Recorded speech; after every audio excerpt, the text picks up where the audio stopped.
Aquariums don't have to be expensive. I'll show you how to set up a low cost, easy, and beautiful tank. You may be a beginner, but stop making those bare bottom tanks. Follow these steps to set up a small pro aquarium.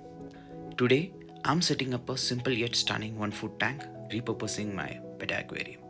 Don't worry, my betta has moved to a bigger setup. If you have ever wanted to create a beautiful aquarium without spending too much, this video is for you.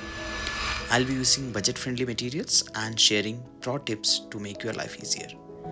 I'll show you exactly what to do so that you can do it with minimal effort and cost.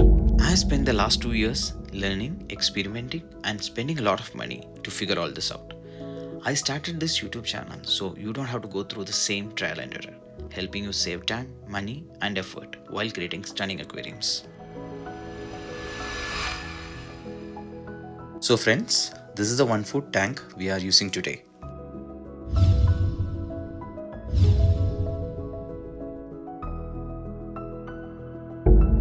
For the hardscape, I am using dragon stones I found at a local shop as it was matching the design in my mind. This dragon stone was really dirty when I got it, so I kept it in water for almost 10 days to clean it up. To keep it stable, I am placing it on a regular rock. Luckily, this tank already had the plain sand layer needed for my design. There are no strict rules in aquascaping, so feel free to design it your way. But to help you out, I have added some basic dragonstone layout ideas on the screen. Too much hardscape can make it look cluttered for a small tank. Keep your dragonstones angled in the same direction to create a natural flow and continuity in the design. Follow this rule and place the stones if you are not sure on the design. Before planting, I want to make sure everything is stable. Now, here is a cool tip. If any aqua soil spills onto the sand, just use a magnet to clean it up. Since aqua soil is rich in iron, the magnet picks it up very easily. For filtration, I am going with a simple sponge filter.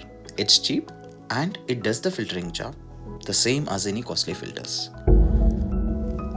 Hardscape looks great now.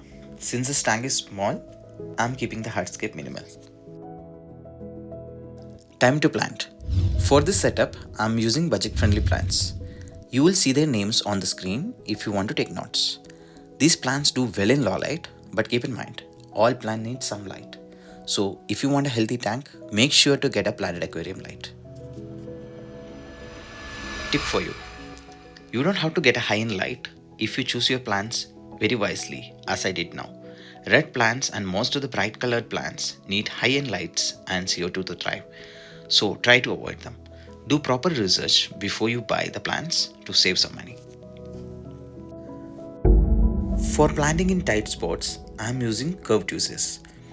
But for anebias, I'll be using my hands since they need to be tucked between the rocks. Let's add some water, just enough to fill half the tank. I actually prefer planting with some water in the tank because if anything comes loose, I can fix it right away. Before adding fish, we will need to do a full water change anyway. Tip for you. Always keep a tank or plastic bucket with some aquatic plants in stock. After a month, you will be able to cut and plant the stem plants to the new aquarium. And plants like Vallisneria multiply pretty quickly. So if you can do this a month or two before setting up a new tank, you will be able to thickly plant your aquarium without spending much. I have collected all these plants from my plant bucket. We'll do a separate video on how I maintain that bucket.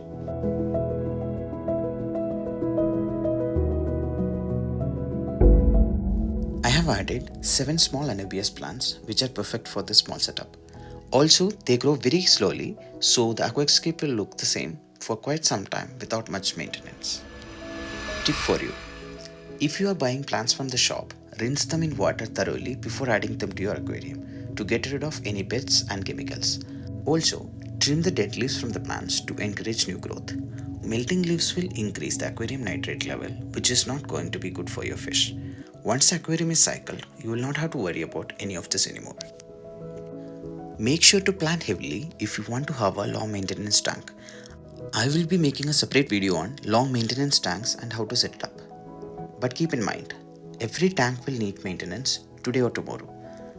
I have a tank with sponge filter running for 2 years without any water changes.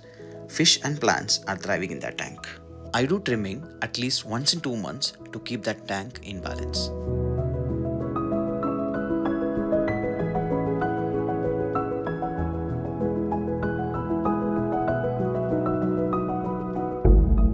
Let's fill water.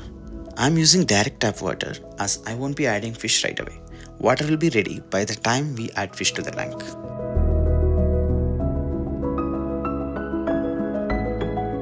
Some floating bits needs to be cleaned up. Since I took these plants from another tank, I also got some unwanted duckweed. I really don't want duckweed in this tank, but let's be real. Getting rid of duckweed is a whole video itself. I'm using a small coffee strainer for this job. This works best for small tanks. To wrap up the planting, I'm adding a free floating plants for that natural vibe.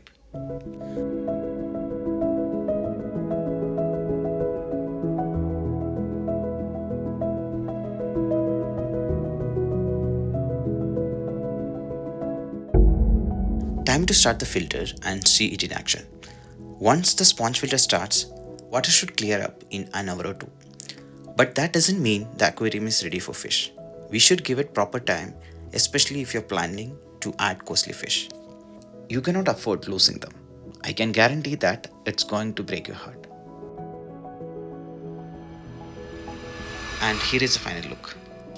Honestly, for such a small tank, I think it turned out pretty amazing.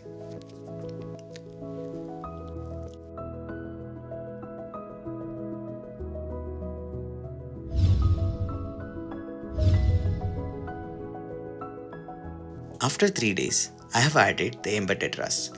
These little guys have a beautiful bright orange color.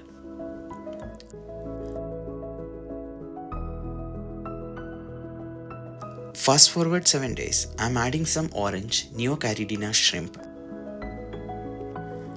And finally, the stars of the setup, Chilirasporas. Now after a week, we can really see their colors popping. These are easily some of my favorite fish. Don't worry if they are not showing proper colors in the beginning. It takes them some time to get comfortable in the new tank. Also, if they start losing color anytime, double check the tank parameters. Since this is a small tank, I'm keeping the stocking light. The embedded are here just temporarily until their original tank is ready. After that, this will be a dedicated home for my Chilirasporas and orange shrimp. I'll be making a separate video on the detailed cost for this setup if it will be helpful for you. So please leave a comment. Also, let me know your thoughts on the setup and suggestions for me to grow in YouTube.